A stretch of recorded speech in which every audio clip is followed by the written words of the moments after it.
I am now pleased to introduce our student speaker for this year's commencement, Taylor Nichols.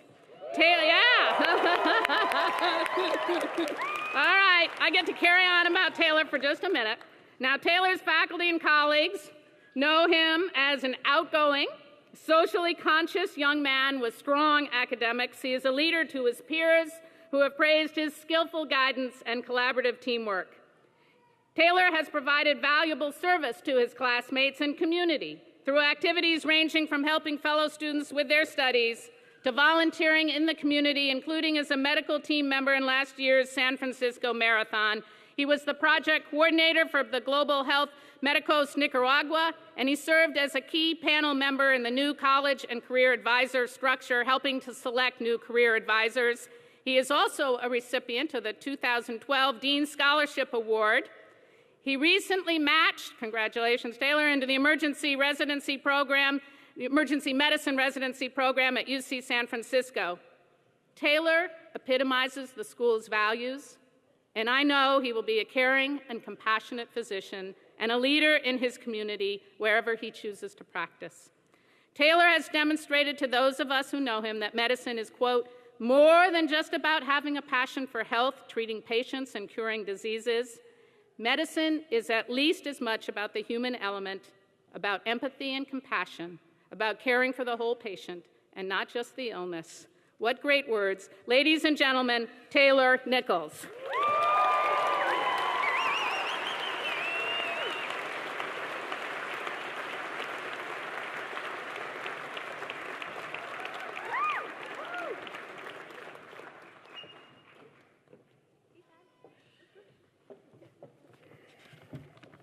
Thank you, Dr. Pomeroy. That was very, very nice of you.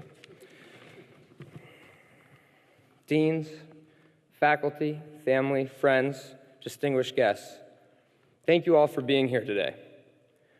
And to those of you who put up with us through these tough years, thank you for being there and supporting us, teaching us, or mentoring us along the way.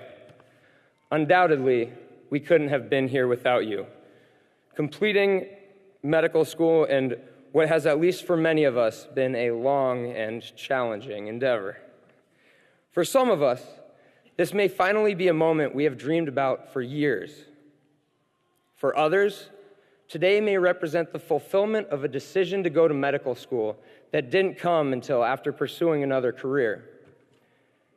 And yet for others, this may just be another event to sit through, like listening to Dr. Holcroft lecture about the hematocrit of the Arctic diving seal when all you really want is for rounds to just be over.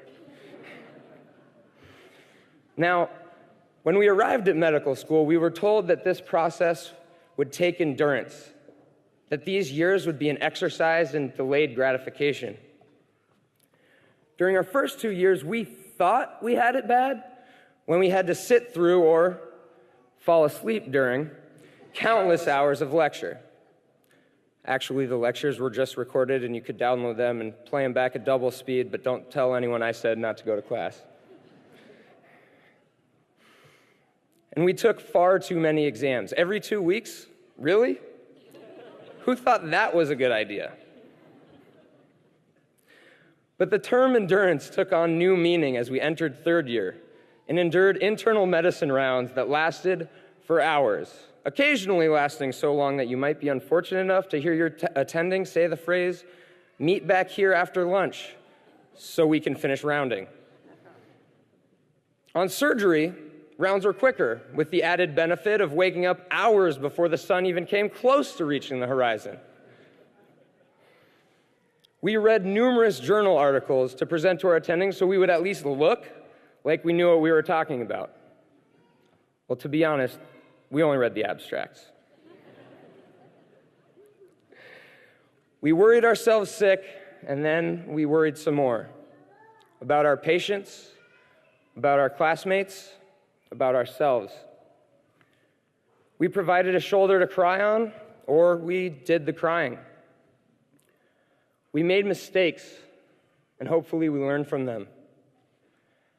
And we learned a lot about medicine, about life, and about death. But through it all, we had your support, and we had each other. You see, that is what's so wonderful about this class. We have such a diversity of experiences and different personalities, yet the close bonds we have forged have made enduring medical school as enjoyable and rewarding as it has been. We have a class full of extraordinary individuals, with stories of overcoming great challenges to reach this point. Stories that show the power of human resilience. Stories that show the heights to which we can all achieve with that singular inner motivation despite the odds. So while the UC Davis School of Medicine has been a special place for a number of reasons, the greatest is for fostering a positive environment in which the faces of these stories could meet and form a community stronger than the individuals themselves. Beyond the sense of community within the school, UC Davis fostered the development of a similar level of appreciation for our greater Sacramento community as well. We started our journey through medical school not just with anatomy lab and physiology lectures, but in the student-run clinics, in which we were able to gain our footing working with patients by providing free medical care to the underserved, disenfranchised, or minority populations of Sacramento. We learned to maintain this social consciousness by observing the value that our institution placed on these clinics, observing this on a personal level by watching our already busy physicians volunteer their time on the weekends to come to the clinics to lead us and to teach us. And we came to see the necessity of providing this kind of care as we continued to treat this uninsured and neglected patient population in our hospital throughout our clinical years. My fellow graduates, as we move forward, we are entering a world that needs us. It needs the sense of community that we have created while we were here at UC Davis. It needs us to be a part of the conversation. It needs us to be there for our patients when no one else will be, both as clinicians and as advocates. We are arriving into a healthcare environment full of uncertainty. With the passage of the Affordable Care Act, the medical system is changing and progressing more rapidly than at any time in history. Do not allow this uncertainty or these changes to cloud your judgment, to compromise the values and beliefs that you came to medical school with, or the skills that you have learned since. Technology continues to develop faster than we can keep up with, and computer screens dominate not just our personal lives, but our hospitals and our clinics as well. Do not forget the value of your personal interactions with your patients, of touch and the art of the physical exam, of listening with an empathetic ear and a diagnostician's wit. Think about how far we have come and how much we have learned during our time here. Reflect back on your thoughts before you entered UC Davis. Consider how little we all knew about medicine and just what exactly we were getting ourselves into. Remember how you felt listening to Dr. Fitzgerald speak at induction, affirming that the purpose of a medical education is to be of service to others. Picture in your mind the well-intentioned thoughts you had when you applied to medical school, the grandiose visions of changing the world. Time is a crazy thing. Instead of changing the world, it changes us.